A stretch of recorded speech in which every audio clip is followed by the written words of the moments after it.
शुरू करते हैं। कृपया करके ये श्लोक संख्या श्रीमद् भगवद गीता अध्याय 4 दिव्य ज्ञान श्लोक संख्या 28 कृपया करके दोहराइए और फिर से हम सूक्ष्म रूप में इन बातों को समझने का प्रयास कर लेंगे। यज्ञ क्या होता है और ये सब बातों को हम समझेंगे इसी श्लोक के माध्यम से।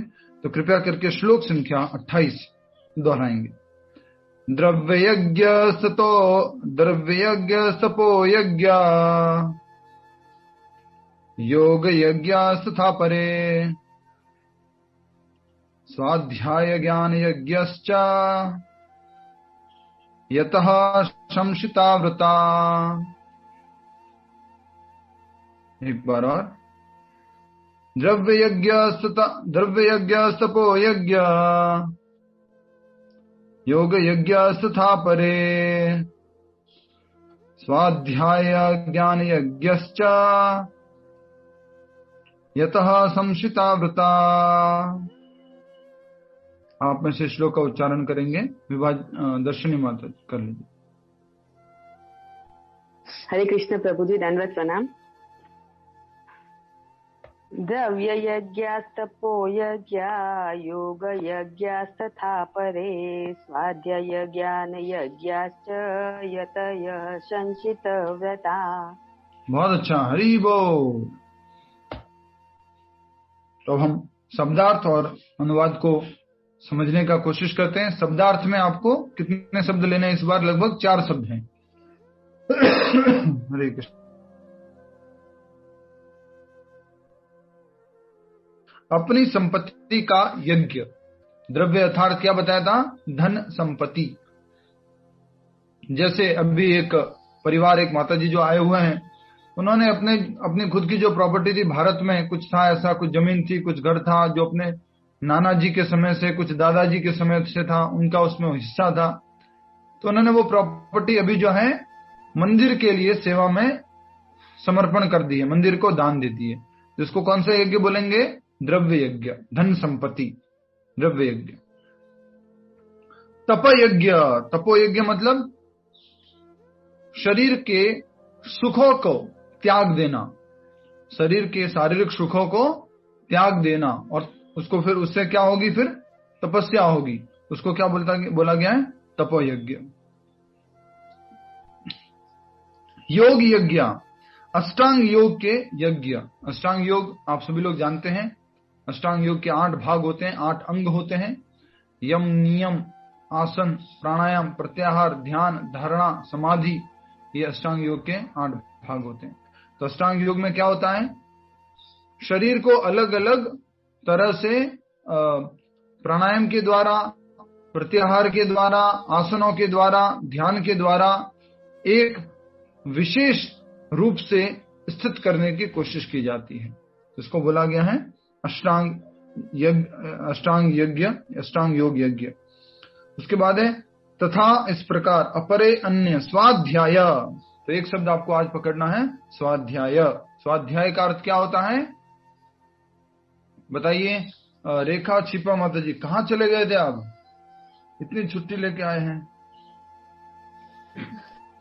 हरे कृष्णा प्रभु जी। हाँ जी, घर में शादी थी प्रभु जी, मैं बहुत टाइम बाद आई हूँ। सारे सब लोग बोल रहे थे कि हमें तो बुलाया नहीं शादी में। अरे अच्छा, तो क्या बताइए, क्या मतलब है इसका? बेटी के एग्जाम भी चल रहे हैं तो उसमें भी बिजी हूँ। जी जी। स्वाध्याय का अर्थ क्या होता है? वेदों का अध्ययन रूपी यज्ञ। सिंपल बताइए, स्वाध्याय। वेदों का अध्ययन करना। मैं बोलूं प्रभु जी? यस माता जी, बोलिए।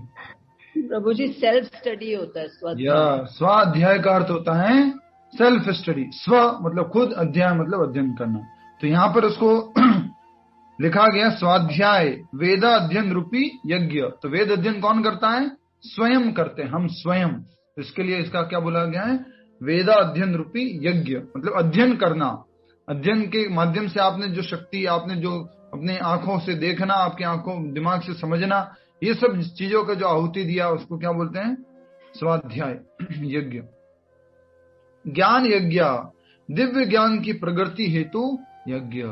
उस ज्ञान को प्राप्त करने के लिए आपने जो यज्ञ किया उसको क्या बोलेंगे? ज्ञान यज्ञ। और भी क्या करते इस ज्ञान यज्ञ में? शुष्क चिंतन करते रहते, सोचते रहते, एक दूसरे को ऐसी बातें, जो ज्ञान की बातें वो बोलते रहते हैं। इसको क्या बोला जाता है? ज्ञान यज्ञ। च भी यतः प्रबुद्ध पुरुष संशित व्रता दृढ़ व्रतधारी। तो संशिता व्रता का अर्थ क्या है? दृढ़ व्रतधारी। और यतः प्रबुद्ध पुरुष, ये प्रबुद्ध शब्द पहले भी आया था। प्रबुद्ध शब्द कहां पर आया बताइए? और प्रबुद्ध शब्द का अर्थ क्या होता है? प्रबुद्ध शब्द हमने पहले भी आया था, आप में से किसी ने पूछा भी था, आई थिंक पूछा था रंजन वैकरिया माता जी ने पूछा था, जैसा कि मुझे याद आता है। हाँ प्रभु, बुद्धिमान प्रभु जी। आपने पूछा था? हाँ, बुद्धिमान व्यक्ति। या प्रबुद्ध मतलब कि बुद्धिमान व्यक्ति, ठीक है। तो बुद्धिमान व्यक्ति क्या करता है, या प्रबुद्ध व्यक्ति कौन बनता है, बुद्धिमान कौन बनता है, वो आज के श्लोक से हम देख रहे हैं। तो दो तीन जो ये शब्द हैं उसको याद कर लीजिए, समझ जाइए। एक है द्रव्य यज्ञ, दूसरा है तप यज्ञ, तीसरा है योग यज्ञ, चौथा है स्वाध्याय यज्ञ या ज्ञान यज्ञ। तो इस प्रकार से ये सारे यज्ञों के बारे में बताया जाएगा और हम इसको तात्पर्य के माध्यम से और अच्छे से समझेंगे। हरे कृष्णा। तात्पर्य और अनुवाद श्रील प्रभुपाद जी द्वारा। श्रील प्रभुपाद की जय। Sorry Prabhu ji, I just want to clarify, आपने इसमें ज्ञान यज्ञ में बोला शुष्क ज्ञान करते रहते हैं, so that means is it dry speculation? Yes, जैसा कि हम देखेंगे पिछले श्लोक में, ये श्लोक संख्या हम पढ़ रहे थे जब दो तरह के लोगों के बारे में, देवताओं वाले लोग और ये वाले लोग। यस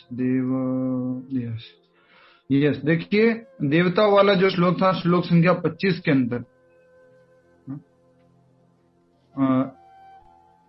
इसको श्लोक संख्या 25 में नीचे से 1 2 3 4 5 6 7 8 8वें नंबर की लाइन है नीचे से, और दूसरे पेज की पहली लाइन है, अगर पेज में देखेंगे तो श्लोक संख्या 25 में। ऐसे निर्विशेषवादी परमेश्वर की दिव्य प्रकृति को समझने के लिए दार्शनिक चिंतन में अपना सारा समय लगाते हैं। क्या करते रहते हैं? फिलोसॉफिकल स्पेकुलेशन, फिलोसॉफिकल थिंकिंग जो ये करते रहते हैं, इनको क्या बोला जाता है? निर्विशेषवादी। तो जनरली इनका उद्देश्य क्या होता है? ब्रह्म में विलीन होगा। श्लोक संख्या 25 के मैंने 3 कॉलम बनवाए थे, खोलिए और तीनों कॉलम में से पॉइंट्स को पढ़िए। कौन पढ़ेगा? जिसके पास पूरा लिखा हुआ है सही सही रूप में, उनसे निवेदन करूंगा। यस, रिम्पल देवानी जी, आपके पास लिखा हुआ है, बोलिए। श्लोक संख्या 25 में 3 कॉलम बनवाए थे। मेरे पास नहीं है प्रभु जी, मैं नहीं थी। ओके, ठीक है। और कोई? यस, मिशिका जी। हरे कृष्ण प्रभु जी। हरे कृष्ण। 3 कॉलम में पहला है परमेश्वर स्वयं कृष्ण, जो 100% डिवोटीज परम योगी है और भक्ति योगी भी कहलाते हैं। बहुत अच्छा। दूसरा देवी देवता, जो क्षणिक सुख के लिए द्रव्य यज्ञ करते हैं, जिसमें इंद्र या सूर्य वरुण सभी देवी देवताओं आ जाते हैं, और 25% होते हैं कर्म योगी। फिर तीसरा पर ब्रह्म निराकार भगवान का स्वरूप, ब्रह्म तो विलीन होना चाहते हैं, रूप नहीं चाहते हैं। 75% ज्ञान योगी। तो ये जो है ज्ञान योगी, जो ब्रह्म में विलीन होना चाहते हैं, स्पेकुलेशन करते रहते हैं, चिंतन करते रहते हैं, फिलोसॉफी डिस्कस करते रहते हैं, और अंत में भगवान के जो दिव्य रूप हैं, जो द्विभुज मुरलीधर श्याम सुंदर रूप हैं, उनमें विश्वास न करके भगवान के निर्विशेष रूप में ब्रह्म ज्योति में विश्वास करते हैं। तो ये ज्ञान योगी है, और ज्ञान योगियों का लक्ष्य क्या होता है? भगवान के निराकार ब्रह्म ज्योति में विलीन हो जाना। एक आत्मा जो है उस परमात्मा में जाके विलीन हो जाती है। आत्मा जो है परमात्मा में जाके विलीन हो जाती हैं। आप रुक जाइए। आत्मा जो है परमात्मा में जाके विलीन हो जाती हैं। ऐसा तो हो ही नहीं सकता। मैं तो आप लोगों से सुनना चाह रहा हूँ, मैं इतनी बार तो बोल दिया, बोल ही नहीं रहे हो कि गलत बोल रहे हो। ब्रह्म ज्योति में विलीन हो जाता है। नहीं होते, पूरा अस्तित्व बना रहता है। आत्मा जैसे कि सूर्य। आत्मा कभी भी विलीन नहीं होती है, कभी भी किसी भी ज्योति में जाकर के घुलनशील नहीं होती है, हमेशा उस आत्मा का अस्तित्व बना रहता है। ये हमेशा ये फिलॉसफी का मेन क्या कह सकते हैं नॉलेज है। इस जो कृष्णा कॉन्शियस फिलॉसफी पढ़ रहे हैं, ये पूरी की पूरी फिलॉसफी, पूरा का पूरा दर्शन ये कैसा है, पर्सनलाइज फिलॉसफी है, जो हाईएस्ट है तीनों में, ब्रह्म, परमात्मा और भगवान। तो हमेशा ध्यान रखना है, आत्मा का अस्तित्व कभी समाप्त नहीं होता है। ब्रह्म ज्योति में भी जाते हैं तो वो किस प्रकार से स्थित रहते हैं, बोलिए। ब्रह्म ज्योति में भी जाकर के वो किस प्रकार से स्थित होते हैं, स्वीटी माता जी बताएंगे। तीसरी बार आपसे पूछ रहा हूँ, स्वीटी माता जी। ज्योति स्वरूप में प्रभु। हाँ जी, ज्योति स्वरूप में लीन किस प्रकार स्थित होते हैं, क्या आत्मा का अस्तित्व खत्म हो जाता है वहां पर जाने के, ज्योति में जाने के बाद? नहीं प्रभु जी, याद कीजिए। मैं बताऊं प्रभु जी? प्रभु जी वो उत्तर दे दिया है गौरी कौशिक माता जी ने। जैसे स्वीटी माता जी इस बार अच्छे से याद कर लीजिए आप। यस और नो बोलिए माता जी। हाँ प्रभु जी, I think I don't know, I just get confused on this. जैसे सूर्य की जो धूप होती है, उस धूप में क्या दिखते हैं, कण दिखते हैं। वो धूप का ही भाग है, ऐसा लगता है कि इसमें कुछ है ही नहीं, ओनली धूप है। लेकिन जब अच्छे से दिखता है तो क्या दिखते हैं, उसमें छोटे छोटे कण दिखते हैं। तो हमें लगता है कि ब्रह्म ज्योति में आत्मा विलीन हो जाती है, लेकिन विलीन नहीं होती, उसमें छोटे छोटे कण के रूप में अपना अस्तित्व हमेशा बनाए रखती है। माता जी याद रहेगा अब आपको? हाँ जी प्रभु। यस, ठीक है, आगे बढ़ते हैं हम आज के श्लोक की तरफ। तो श्लोक संख्या हम समझ रहे हैं ये 28। अनुवाद आप एक बार दोहराएंगे। कठोर व्रत अंगीकार करके, दोहराना है, बोलना है अपने मुखारविंद से, अपने सुंदर सुंदर मुखों से आप सभी लोग बोलिए। कठोर व्रत अंगीकार करके कुछ लोग अपनी संपत्ति का त्याग करके, कुछ कठिन तपस्या करके, कुछ अष्टांग योग पद्धति के अभ्यास द्वारा अथवा दिव्य ज्ञान में उन्नति करने के लिए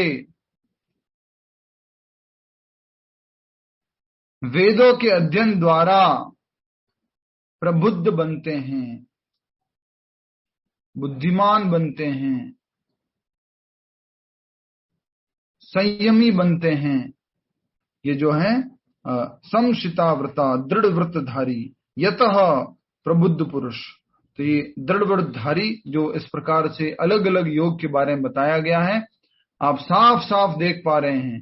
सबसे पहला क्या बताया, कठोर व्रत अंगीकार करके। कठोर व्रत अंगीकार करने से क्या मतलब है, तप यज्ञ, तपस्या करते हैं ना, अमर अनशन पे बैठ जाते हैं और हम तो ये प्राप्त करके ही रहेंगे, भूखे रहेंगे, भोजन नहीं करेंगे, पानी तक नहीं पिएंगे। इसको क्या बोलते हैं, कठोर तपस्या, तप यज्ञ। दूसरा है अपनी संपत्ति का त्याग करके। तो आप एक काम कीजिए ना, जल्दी से 4-5 कॉलम बना दीजिए, या रोज बना दीजिए, 4-5 कॉलम बना दीजिए। एक पहला कॉलम तप यज्ञ, दूसरा कॉलम द्रव्य यज्ञ। सीरीज में लिखना चाहते हैं तो फिर काट दीजिए इसको, सीरीज में लिखिए, काट दीजिए। पहला लिखिए द्रव्य यज्ञ, पहला द्रव्य यज्ञ। दूसरा लिखिए तप यज्ञ।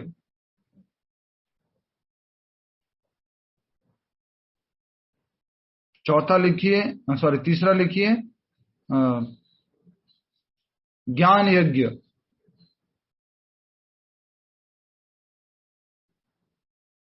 चौथा लिखिए योग यज्ञ।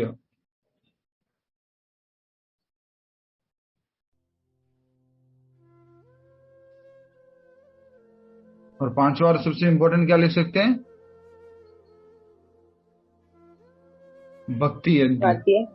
भक्ति यज्ञ, भक्ति।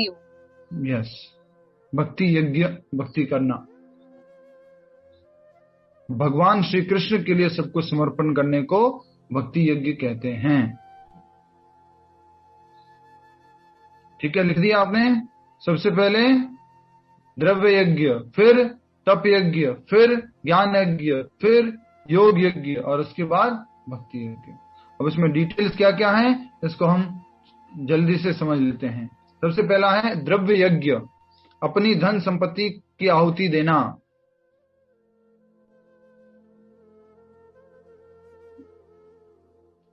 सबसे सरल यज्ञ कौन सा है बोलिए?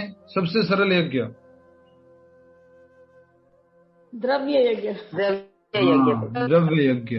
जैसे कि कई बार प्रभु जी लोग जाते हैं, हाँ ऑफिस चले गए, जैसे एक मुझे मिले थे अहमदाबाद के अपूर्व शास्त्री जी मिले थे, और अभी एक प्रभु जी उनका नाम है प्रचेता प्रभु जी, जो कि बॉम्बे में है, बॉम्बे हमारे पवई सेंटर में है।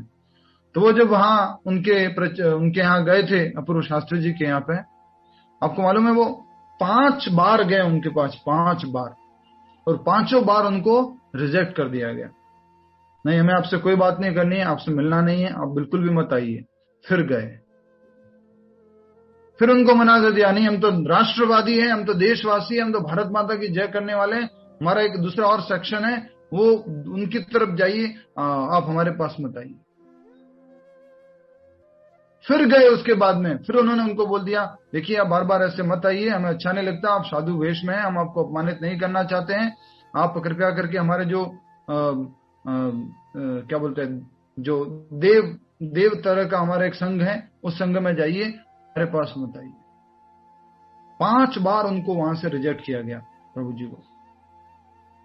आज वही व्यक्ति प्रतिदिन 16 माला का जप करते हैं, उनकी पत्नी भी माला जप करती हैं, कर्म निताय गौरांग हैं, और आज जो है वो वृंदावन धाम में यात्रा कर रहे हैं।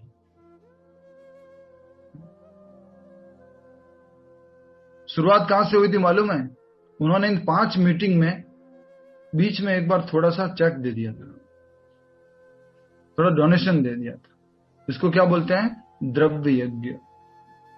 अगली बार बोले कोई आ गया, वो प्रभु जी आए ना, तो उनको पहले से ये पैसे दे देना, बोले मैं मिलना नहीं चाहता उनसे। कई बार ऐसा होता है, ऑफिस में जाते हैं, सेठ जी पहले से देख लेते कैमरे के अंदर प्रभु जी आ रहे हैं, तो क्या करें अब? बोले पहले से कुछ डोनेशन तैयार रख देते हैं, नहीं तो मेरे को माला करो और गीता पढ़ो और भगवत गीता समझो और भागवत समझो और उसके बारे में बोलते रहेंगे, मेरा 1 घंटा खराब हो जाएगा, और 1 घंटे में तो बहुत सारा मैं कुछ बिजनेस कर लूंगा। तो इस प्रकार से सबसे पहले यज्ञ को क्या बोला गया है? द्रव्य यज्ञ। बहुत सरल है, एक लिफाफा बना दिया है, क्या लिफाफा, उसमें कुछ डाल दिया, लीजिए। हरे चैंटिंग करना, गीता पढ़ना, भागवत सुनना, ये यज्ञ हर किसी से नहीं हो पाता है। तो आप सभी लोग अपने लिए तालियां बजा दीजिए एक बार जोर से, मेरे को सुनाई देनी चाहिए। तो आप लोग जो कर रहे हैं वो द्रव्य यज्ञ से बहुत ऊपर है, और ये मात्र ज्ञान यज्ञ नहीं है, ये मात्र जो है योग यज्ञ नहीं है, ये मात्र और भी कोई दूसरा यज्ञ नहीं है, तप यज्ञ नहीं है कि आप 1 घंटा बैठते हैं 3 बजे से 4 बजे। आप सबसे बड़ा यज्ञ कर रहे हो, उसको बोलते हैं भक्ति यज्ञ, जो टॉप मोस्ट है। तो एक बार फिर से तालियां हो जाए, हरि बोल। ठीक है, तो पहला हो गया द्रव्य यज्ञ। दूसरा कौन सा हो गया? ज्ञान तप यज्ञ। तप यज्ञ मतलब भौतिक सुख सुविधाओं की प्राप्ति के लिए, लिख लीजिए, भौतिक सुख सुविधाओं की प्राप्ति के लिए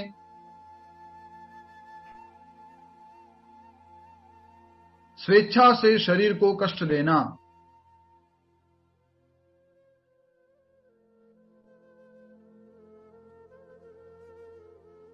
भौतिक सुख सुविधाओं की प्राप्ति के लिए स्वेच्छा से शरीर को कष्ट देना, इसको क्या बोलेंगे?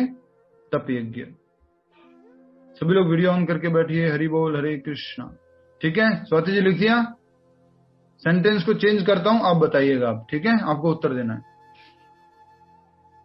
भगवान श्री कृष्ण की प्राप्ति के लिए, अपने कर्मों से मुक्ति करने के लिए, भगवान कृष्ण की प्रसन्नता के लिए स्वेच्छा से शरीर को कष्ट देना क्या कहलाएगा? स्वाति जी?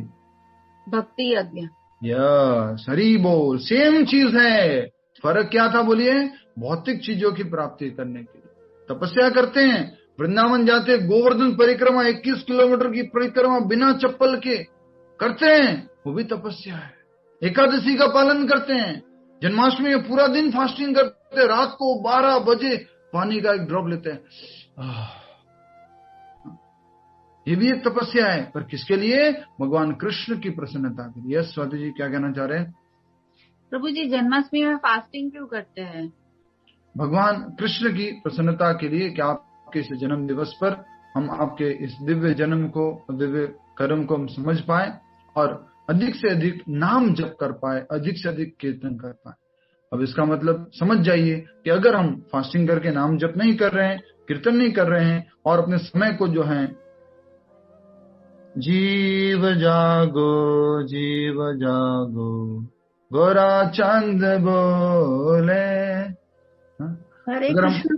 प्रभु जी, मैं और स्वाति बहन मुंबई साथ में रहते थे ना, तो हम लोग ऐसा सोचते थे कि नहीं, आज तो कान्हा की बर्थडे है, पार्टी करना है, आज फास्टिंग नहीं करना है। हाँ, एक वेक खाएंगे, ऐसा हम दोनों ऐसा करते थे। हाँ, तो पार्टी 12 बजे होती है ना, 12 बजे पार्टी होती है। जब जन्म होता है तो पार्टी होती है, धूमधाम से पार्टी होती है।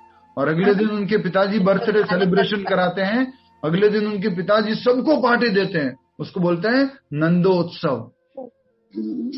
ठीक है, तो उस दिन भगवान के अवतरण के दिवस हम अधिक से अधिक नाम जप करके, कीर्तन करके, अपने शरीर को अपने भगवान की सेवा में लगा करके अधिक से अधिक हम भगवान का स्वागत करते हैं, वेलकम करते हैं।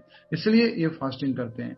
और फास्टिंग करके ऐसा नहीं है आज तो व्रत है, 12 बजे खाना है, 2 घंटे सो करके निकालेंगे, फिर उसके बाद 2 घंटे इधर उधर की बातें करके निकालेंगे, वो नहीं। हरे कृष्ण। यस माधु जी। भगवान का भोग भी तो बनाना पड़ता है जन्माष्टमी का खूब सारे। यस, तो वो भी एक सेवा होगी, वो भी तप यज्ञ है। हरे कृष्ण।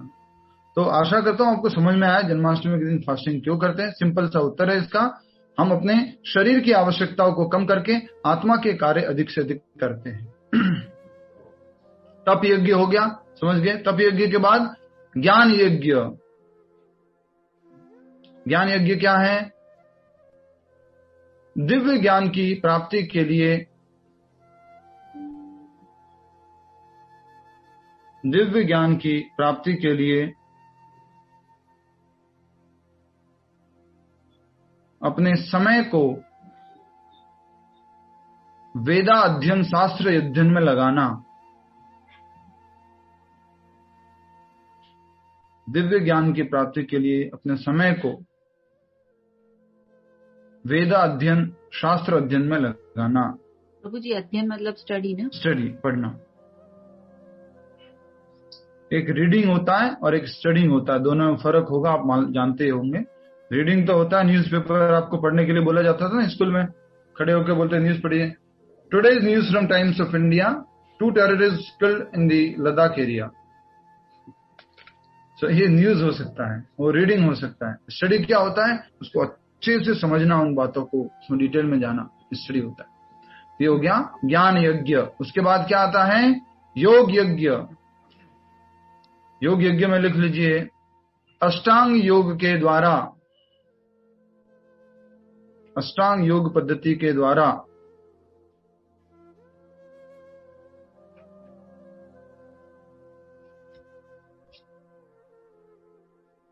शरीर को सुव्यवस्थित करके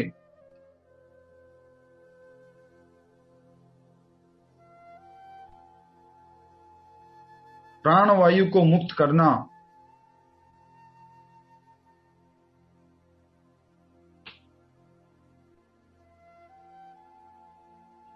और परमात्मा दर्शन करना।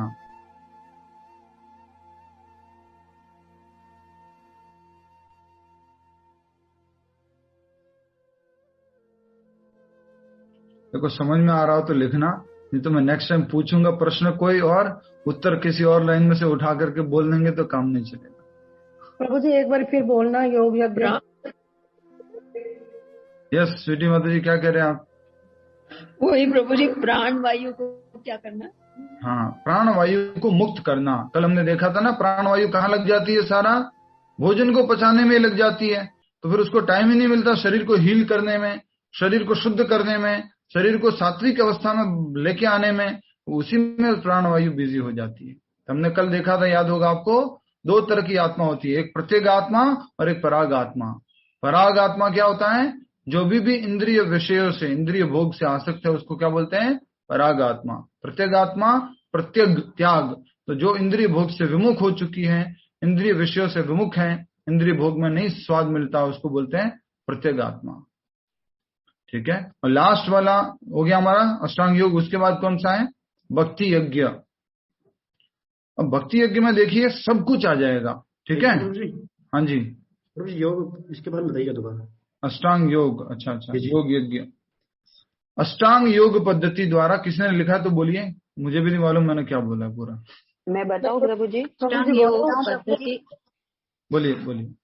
अष्टांग योग पद्धति के द्वारा शरीर को सुव्यवस्थित करके प्राणवायु को मुक्त करना और परमात्मा के दर्शन करना। प्राणवायु को फ्री करना। कहाँ से फ्री करना? शरीर के इंद्रिय विषय में जो प्राणवायु लगी हुई है उसको वहां से फ्री करना। मुक्त करने का मतलब ये नहीं शरीर से कहीं भेज देना बाहर, जो एंगेज्ड है वहां से उसको फ्री करना। ठीक है। और उसके बाद में परमात्मा दर्शन। जो अष्टांग योगियों का लक्ष्य क्या होता है? परमात्मा दर्शन। ज्ञान योगियों का लक्ष्य क्या होता है? ब्रह्म ज्योति में विलीन हो जाना। हरे कृष्ण। कर्म योगी का लक्ष्य क्या होता है? कर्म योगी का लक्ष्य होता है अगला भौतिक शरीर जो है सुख सुविधा वाला प्राप्त करना, अधिक सुख सुविधाएं प्राप्त करना। ठीक है। अब हम आगे बढ़ते हैं और हम बात कर रहे थे भक्ति यज्ञ के बारे में। अब उसमें क्या ले लीजिए आप? सबसे पहला भी ले लीजिए। सबसे पहला क्या था? द्रव्य। लिख लीजिए, द्रव्य, तप, ज्ञान, अष्टांग योग, कार्य, सब कुछ भगवान कृष्ण की प्रसन्नता के लिए करना। प्रभु जी जरा वापस बोलिए, क्या कुछ समझ में नहीं है। द्रव्य, तप, ज्ञान, योग जो कि अष्टांग योग है, अष्टांग योग, कार्य, सब कुछ भगवान कृष्ण की प्रसन्नता के लिए करना। उसको क्या बोलेंगे? भक्ति यज्ञ। भक्ति यज्ञ। समझ में आ गया ना? भक्ति यज्ञ और कुछ नहीं है वही, लेकिन लक्ष्य जो है बदल जाता है। हरे कृष्ण। शुरू करें, आगे तात्पर्य में बढ़े। देखिए समय कम है और आप इन चीजों को समझिएगा, थोड़ा घर में पढ़िएगा। आज हमने एक भक्त से पूछा था कि आपको इतना समझ में कैसे आने लग गया आजकल आप इतना अच्छे से उत्तर कैसे देने लग गए, याद कैसे आ रहा है? तो उन्होंने बताया कि हम रिवीजन करते हैं, घर पे पढ़ते हैं। तो आप भी रिवीजन कीजिए, पढ़िए, समझिए, तब जाके आप अच्छे से इन बातों को समझ पाएंगे। ये कोई वो एग्जाम नहीं हो रहा है आपका बोर्ड का एग्जाम जिसमें आपको रट करके जाना है, रट्टा मारना है और वहां जाके लिख देना है। ये अपने जीवन के लिए है, प्रतिदिन जीवन में उतारने से संबंधित ज्ञान है।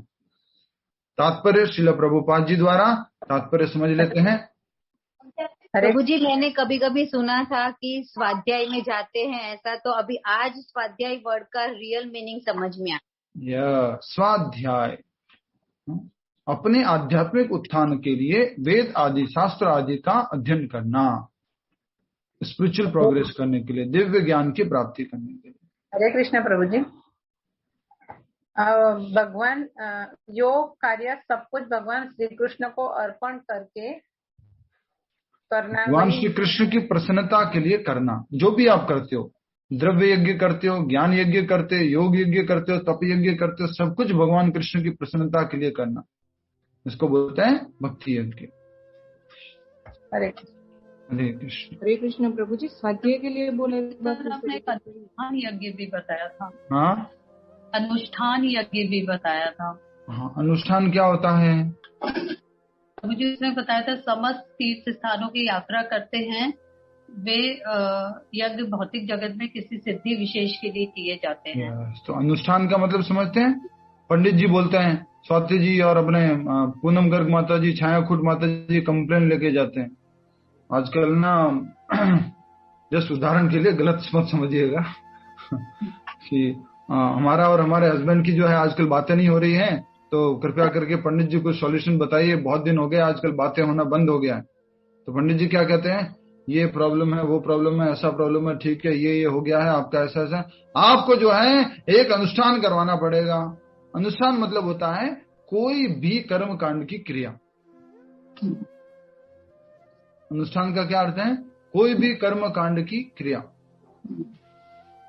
वो आध्यात्मिक भी बन जाएगा, हमेशा ध्यान रखना, वो भी आध्यात्मिक बन जाएगा जब वो भगवान कृष्ण की प्रसन्नता के लिए किया जाएगा। ठीक है, समझ में आ गया माता जी? अनुष्ठान एक एग्जाम्पल दूं मैं आपको आज 11 माला का अनुष्ठान करना है, ये भी एक अनुष्ठान है। आज आपको 11 ब्राह्मणों को भोजन करवाना का अनुष्ठान करना है, एक अनुष्ठान है। आज आपको घर पे गायत्री यज्ञ अनुष्ठान करवाना है, तो एक अनुष्ठान है। ठीक है, हरे कृष्ण। उन्नति करने के लिए, दिव्य ज्ञान में उन्नति करने के लिए वेदों के अध्ययन द्वारा प्रबुद्ध बनते हैं। हरे कृष्णा। अब आइए हम तात्पर्य की तरफ आगे बढ़ रहे हैं। तात्पर्य श्रील प्रभुपाद द्वारा, उन कॉलम्स के नीचे थोड़ी थोड़ी 2-4 लाइनें छोड़ दीजिएगा, क्योंकि तात्पर्य में से हम कुछ और लिखेंगे। इसमें जगह ही नहीं है कॉलम्स में तो जगह होती है ना, रोज में तो नहीं होते। प्रभु जी एक क्वेश्चन पूछूं कि ये गायत्री यज्ञ अनुष्ठान कैसे हो गया, मतलब भगवान की प्रसन्नता कैसे, गायत्री माता प्रसन्न होंगी ना इससे? तो नेक्स्ट वाले पेज में लिख दीजिए, उसमें भी सेम टॉपिक डालिए। देखिए प्रश्न उत्तर बाद में पूछेगा, नहीं तो लंबा उत्तर हो जाएगा। अभी टाइम अपने पास 6 मिनट बची है। प्रश्न उत्तर पूछने के लिए बोलता हूँ तब तक चुप हो जाते हैं। आजकल मालूम नहीं क्या हो गया आप लोगों को, ऐसा लग रहा है सब कुछ एकदम से पूर्ण ब्रह्म में, पूर्ण ज्ञान में स्थित हो गया, प्रबुद्ध हो चुके। मैं सोच रहा हूँ प्रैक्टिकल पॉइंट वापस चालू करवा देता हूँ, प्रश्न तो मत पूछो तो चलेगा। आप थोड़े बहुत तो हो गए हैं प्रभु जी, हो गए हैं, हरि बोल। ठीक है, तात्पर्य, इन यज्ञों के कई वर्ग किए जा सकते हैं। सीधा सीधा बोल दिया, इन यज्ञों को कई भागों में बांटा जा सकता है, जैसे पहले भी बताया गया था। द्रव्य यज्ञ और ज्ञान यज्ञ तो ठीक है, ऐसे बहुत सारे भाग हो सकते हैं। बहुत से लोग विविध प्रकार के दान पुण्य द्वारा अपनी संपत्ति का यजन करते हैं। संपत्ति का यज्ञ कर, यजन मतलब बोलिए, यजन मतलब अर्पण करना, यजन मतलब अर्पण करना, ठीक है ना। तो अपनी संपत्ति का अर्पण करते हैं, किसके लिए? कुछ दान पुण्य करके, उनके दान पुण्य के द्वारा लोगों के भले करने के लिए। म्यूट कर दीजिए हेमा माता जी, हेमा माता जी, हेमा जरीवाला माता जी, हरे कृष्णा। एक बार हरे कृष्णा बोल दीजिए आप, हेमा जरीवाला माता जी। हरे कृष्णा प्रभु, मैंने म्यूट कर दिया। नहीं माता जी बोलेंगे तो, वो आते हैं क्लास में, कभी हरे कृष्णा नहीं किया उन्होंने। तो इन यज्ञों के कई वर्ग किए जा सकते हैं। बहुत से लोग विविध प्रकार के दान पुण्य द्वारा अपनी संपत्ति का यजन करते हैं। संपत्ति धन संपत्ति है, दान को दान करते हैं, उसके द्वारा अर्पण करते हैं, दान के द्वारा। एक भी यज्ञ हो गया, इसको कौन सा बोलेंगे? द्रव्य यज्ञ। नेक्स्ट, भारत में धनाढ्य व्यापारी या राजवंशी अनेक प्रकार के धर्मार्थ संस्थाएं खोल देते हैं, यथा धर्मशाला, अन्न क्षेत्र, अतिथिशाला, अनाथालय तथा विद्यापीठ। तो जनरली आपने देखा होगा ऐसे जो राजघराने हैं, पुराने परिवार हैं, जयपुरियाज हैं, और भी कुछ नाम है, जस्ट बोल दिया मैंने।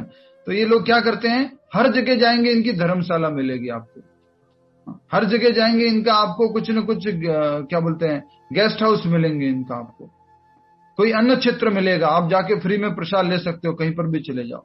एक एग्जांपल मेरे को मालूम है इसलिए बोल रहा हूँ, जयपुरियाज का। तो जयपुरियाज जो है उनका कहीं पर भी चले जाओ आपको उनका गेस्ट हाउस मिलेगा, वृंदावन, वाराणसी, हरिद्वार, ऋषिकेश और भी कहीं अपने तीर्थ स्थानों पर जाओगे और वहां पर प्रसाद भी मिलता है। ठीक है, तो ये हो गया धर्मशाला, अन्न क्षेत्र, अतिथिशाला, अनाथालय तथा विद्यापीठ। अपने धन का उपयोग किसमें कर देते हैं वो? इन सब कुछ कार्यों में। अन्य देशों में भी अनेक अस्पताल, बूढ़ों के लिए आश्रम तथा गरीबों को भोजन, शिक्षा तथा चिकित्सा की सुविधाएं प्रदान करने के दातव्य संस्थान हैं। दातव्य मतलब दान लेने वाले, देने वाले जो संस्था हैं वो ये कार्य करते रहते हैं। समझ गए आप? हॉस्पिटल खोलना और ओल्ड एज होम खोलना, और क्या हो गया, स्कूल्स खोलना और ऑर्फनेज खोलना, ये सब भी होता है कि नहीं होते? आजकल भारत में हो गया। पहले भारत में ये सब नहीं होते थे। कौन से? 2 शब्द नहीं होते थे, खास करके 2, एक तो ऑर्फनेज और एक है ओल्ड एज होम। ये भारत में ये 2 नहीं पाए जाते थे, ये धीरे धीरे भारत में भी हो गए हैं। ये सब दान कर्म द्रव्य यज्ञ में आते हैं, द्रव्य यज्ञ है। समझ गए? जितना भी पहले जो बताया गया, तो आपके द्रव्य यज्ञ कॉलम में आप लिख सकते हो आराम से। क्या क्या? धर्मशाला, अनाथालय, विद्यापीठ, अस्पताल, बूढ़ों के लिए आश्रम, गरीबों को भोजन, शिक्षा, चिकित्सा, ये सब जो है द्रव्य यज्ञ में आता है। नेक्स्ट, अन्य लोग जीवन में उन्नति करने अथवा उच्च लोकों के जाने के लिए चांद्रायण तथा चातुर्मास्य जैसे विविध तप करते हैं। अब समझ में आ गया ये क्या है? तप यज्ञ। इसमें क्या होता है? वो तपस्या करते हैं। किसके लिए तपस्या करते हैं बोलिए? मैंने डेफिनेशन क्या लिखवाई है पूनम गर्ग माता जी? तप यज्ञ की, तप यज्ञ की डेफिनेशन क्या लिखवाई है? प्लास्टिक की चेयर नहीं है, प्लास्टिक की चेयर दो। अरे वो जब तक नहीं कृष्णा करते तब फिर शरीर के सारे सुखों को त्याग देता है, फिर तपस्या करता है। तपस्या करनी इसके लिए भैया जी भौतिक सुख सुविधा लिखा हुआ है प्रभु जी। हाँ, तो भौतिक सुख सुविधाओं की प्राप्ति हेतु वो क्या करता है? शरीर को स्वतः स्वेच्छा से कष्ट देता है। इसलिए देखिए यहाँ क्या लिखा हुआ है, अन्य लोग जीवन में उन्नति करने अथवा उच्च लोकों में जाने के लिए चांद्रायण तथा चातुर्मास्य जैसे विविध तप करते हैं। जितने भी राक्षस वगैरह लोग थे ये क्या करते थे? तपस्या करते थे। क्यों तपस्या करते थे? हमारे को इंद्र का लोक मिल जाए, स्वर्ग लोक मिल जाए, सारे तीनों लोकों के राजा बन जाए। क्या बात है, हरे कृष्ण। तो इस प्रकार से ये सब करने के लिए ये लोग तपस्या करते थे। नेक्स्ट, समझ गए ना आप? चातुर्मास्य, हमने भी चातुर्मास्य किया है, लेकिन चातुर्मास्य का उद्देश्य क्या था? भगवान श्री कृष्ण की प्रसन्नता। समझ आ रहा है? फिर भक्ति यज्ञ समझ में आ रहा है आप सब लोगों को? भक्ति में सब कुछ होता है, ज्ञान भी है, तपस्या भी है, सब कुछ है, लेकिन किसके लिए है? भगवान श्री कृष्ण की प्रसन्नता के लिए। जब चातुर्मास्य का कौन सा महीना चल रहा होता है? दूसरा महीना, और कोई दही भल्ले ला करके देता है, प्रभु जी प्रसाद लीजिए ना, चटनी भी डाली है, पूरा अच्छे से दही भल्ला ले लीजिए ना प्रभु जी। माता जी लेने की तो खूब इच्छा है, लेकिन चातुर्मास्य का दूसरा महीना चल रहा है जिसके अंदर दही नहीं ले सकते, राइट? तो ये भी तपस्या है, लेकिन भगवान की प्रसन्नता के लिए करें। हरे कृष्ण। और जब साउथ इंडियन घर में चले जाओ और चौथा महीना चल रहा हो चातुर्मास्य का, कार्तिक महीना, और साउथ इंडियन घर में चले जाओ, बोले कि प्रभु जी आज तो हमारे घर में भगवान को बढ़िया से डोसा भोग लगाया है। माता जी डोसा, पर माता जी नहीं ले सकते, उड़द दाल का बना हुआ होगा, राइट? हरे कृष्ण। तो द्रव्य यज्ञ हो गया। उसके बाद हमने देख लिया तप यज्ञ, विविध प्रकार के तप करते हैं। इन विधियों के अंतर्गत कतिपय कठोर नियमों के अधीन कठिन व्रत करने होते हैं। उदाहरणार्थ क्या क्या व्रत हैं? चातुर्मास से व्रत रखने वाला वर्ष के 4 मासों में जुलाई से अक्टूबर तक बाल नहीं कटाता। चातुर्मास में आपने देखा होगा लोग क्या करते हैं कोई लोग क्या रखते हैं? श्रावण रखते हैं। तो यस, बड़ी बड़ी दाढ़ी होती है। हमें आज भी याद है, हमारे परिवार में, रिश्तेदार में ऐसे बहुत सारे लोग करते थे। तो श्रावण में वो नहीं काटते, तो चातुर्मास में 4 महीने नहीं करते। बाल नहीं कटाता, न ही कतिपय खाद्य वस्तु खाता है, और न दिन में 2 बार खाता है। दिन में 2 बार नहीं खाता है। कितने टाइम खाता है? 1 बार ही खाता है। जमीन पे सोता है। न निवास स्थान छोड़कर कहीं जाता है, कहीं ट्रैवलिंग के लिए भी नहीं जाता है। बोला चातुर्मास चल रहा है, कहीं नहीं जाता मैं।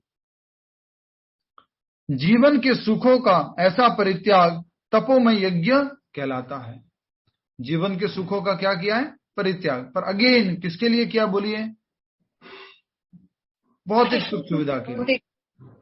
यही का ये परित्याग करने लग जाओ आप, ये का ये भगवान कृष्ण की प्रसन्नता के लिए, तो वो भक्ति यज्ञ होता है। ठीक है, नेक्स्ट।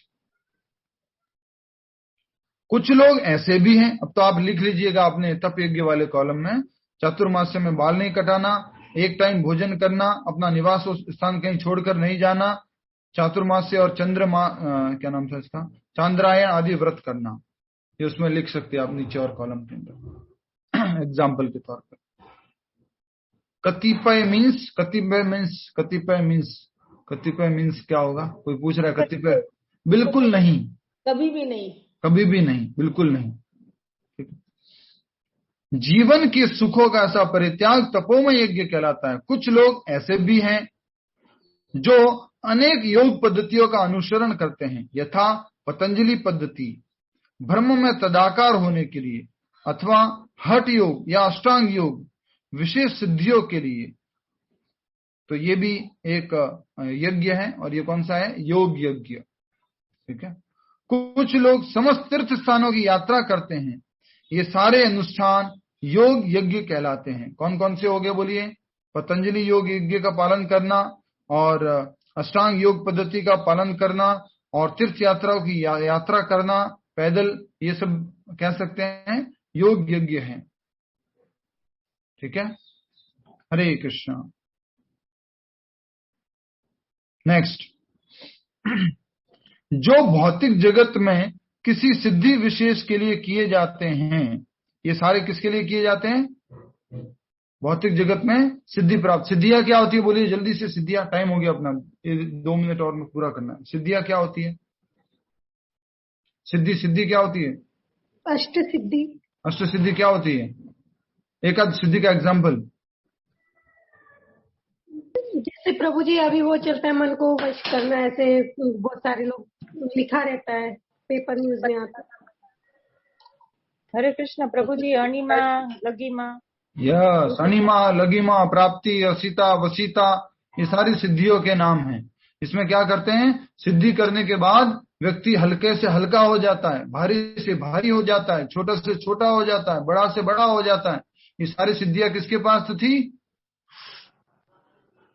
अष्ट सिद्धि नवनिधि के दाता, असबर दीन जानकी माता, काम रसायन तुम्हारे पासा, सदा रहो रघुपति। रघुपति के दास बनना है। प्रभुपाद जी के पास भी 8 की 8 सिद्धियां थी, लेकिन प्रभुपाद जी ने कभी नहीं दिखाई। क्यों? ये तो लोग प्रभुपाद जी के पास क्यों जाएंगे? स्वामी जी प्लीज एक सिद्धि बता दीजिए, छोटा से छोटा कैसे बनता है। जब मेरी इच्छा हो मैं घर से बाहर निकल जाऊं, पत्नी को मालूम भी नहीं पड़े। हरे कृष्णा प्रभु जी, हमने सुना हुआ है सिद्धियों का उपयोग नहीं करना चाहिए। माता जी, सिद्धियों का उपयोग नहीं करना चाहिए, दुरुपयोग नहीं करना चाहिए, दुरुपयोग नहीं करना चाहिए। सिद्धियों का उपयोग तो कर सकते हैं। यस, एक बार सिद्धि आप बता देंगे प्लीज? देखो इंटरेस्ट जाग गया ना, सिद्धियों का नाम लेते सिद्धि ऐसी है। ठीक है, बाद में डिस्कस करते हैं प्रश्न उत्तर कार्यक्रम में, हाँ उसमें पूछिएगा। आगे पूरा कर लेते हैं। कुछ लोग ऐसे हैं जो विभिन्न वैदिक साहित्य यथा उपनिषद तथा वेदांत सूत्र या सांख्य दर्शन के अध्ययन में अपना ध्यान लगाते हैं। उसे स्वाध्याय यज्ञ कहते हैं या ज्ञान यज्ञ कहते हैं। अपना समय, अपना ध्यान जब शास्त्र अध्ययन में लगाते हैं उसको क्या बोलेंगे? स्वाध्याय यज्ञ या ज्ञान यज्ञ। नेक्स्ट, ये सारे योगी विभिन्न प्रकार के यज्ञों में लगे रहते हैं और उच्च जीवन की तलाश में रहते हैं। उच्च जीवन मतलब अभी जो चल रहा है वो, अभी कौन सा चल रहा है? कुछ विचार नहीं, सादा जीवन उच्च विचार, उल्टा कर दो, उच्च जीवन नो विचार, मतलब कि भौतिक रूप से सुख सुविधा चाहिए।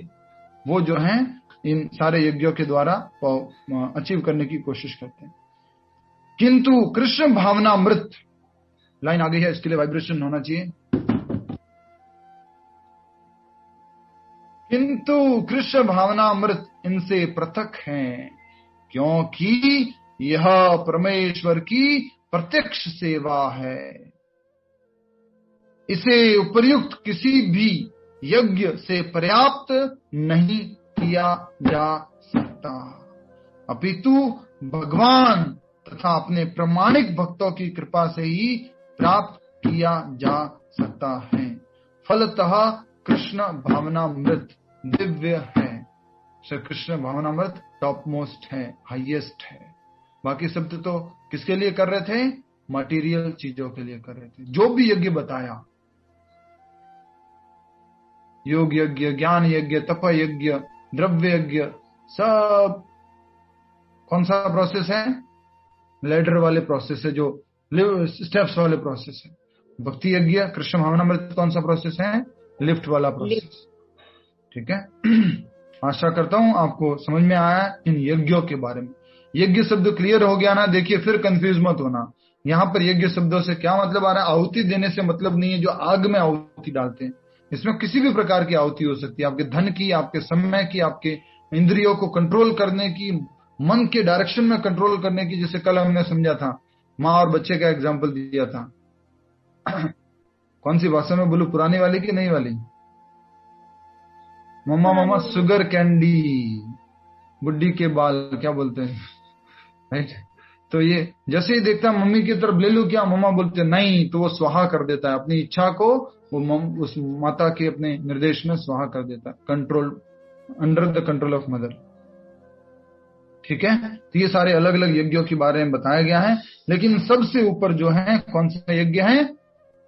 भक्ति यज्ञ, कृष्ण भावनामृत। आइए हम सब लोग मिलकर अब सबसे ऊपर का यज्ञ करते हैं। इसलिए मैंने शुरुआत में आपसे तालियां बजवाई थी कि आप मात्र द्रव्य यज्ञ नहीं कर रहे हैं, मात्र ज्ञान यज्ञ नहीं कर रहे हैं, आप भक्ति यज्ञ कर रहे हैं। आप इसमें